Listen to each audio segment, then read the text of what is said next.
শুভ সকাল। আজ 16ই আশ্বিন 1432, ইংরাজির 3রা অক্টোবর 2025।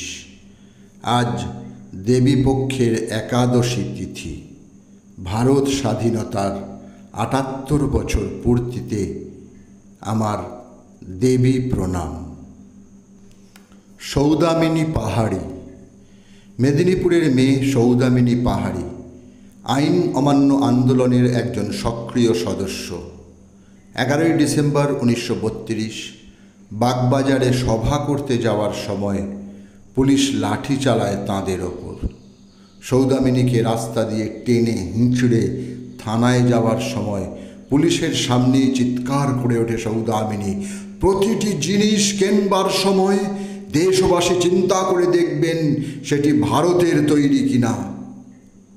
এমনই এক বিচারের সময় তিনি বিচারককে সরাসরি প্রশ্ন করেছিলেন, আইন ভাঙলে আপনারা যাকে গ্রেপ্তার করতে পারেন, কিন্তু মহিলাদের প্রতি পুলিশ খারাপ কথা বলতে পারে কোন আইনে?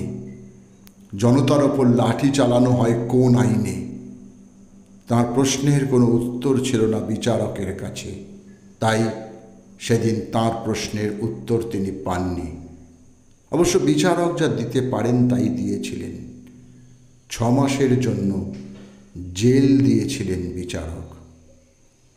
কুমুদিনী ডাকুয়া। বাঘাযতীন কল্পনা দত্তের মতোই কঠিন শরীরচর্চা করে শরীর ও মনকে শক্ত করে তুলেছিলেন সুতাহাটার মেয়ে কুমুদিনী ডাকুয়া। আইন অমান্য আন্দোলনে যোগ দেওয়ার পর থেকে যে কোনো বিপজ্জনক কাজের জন্য তিনি তৈরি থাকতেন। সুতাহাটা থানা জাতীয় সরকার বাহিনীর প্রধান ছিলেন তিনি। মহিলাদের শেখাতেন পুলিশের সঙ্গে মোকাবেলা করবার কৌশল, হায়েনা।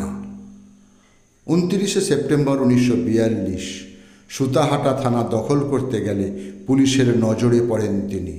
নজর এড়াতে আত্মগোপন করেন। নভেম্বর মাসের সুতাহাটার ক্ষুদিরামবাবুর মায়ের সঙ্গে দেখা করতে এলে ধরা পড়েন, কিন্তু রাতে কিছুতেই পুলিশের সঙ্গে বাড়ির বাইরে যেতে রাজি হননি তিনি। এক হাবিলদার জোর করতে এলে ধারালো অস্ত্র দেখিয়ে তাকে থামিয়ে দিয়েছিলেন। এরপর তার জেল হয়। জেলের মধ্যে অকথ্য অত্যাচারে সেই সুঠামদেহী কন্যার শরীর ভেঙে গিয়েছিল। শশীবালা দাসী। 1942-এ ভারত ছাড়ো আন্দোলনের সময় মেদিনীপুরের শশীবালা দাসী কেশপুর থানা দখল করবার জন্য ছুটে গিয়েছিল। সেখানেই পুলিশের গুলিতে প্রাণ হারিয়েছিলেন তিনি। সেদিন দেশের জন্য শহীদ হয়েছিলেন কেশপুর থানার তড়িয়া গ্রামের এক অখ্যাত কন্যা, যার নাম উপেক্ষিতই থেকে গেছে ইতিহাসের পাতায় আজও। সকলকেই আমার আনত প্রণাম।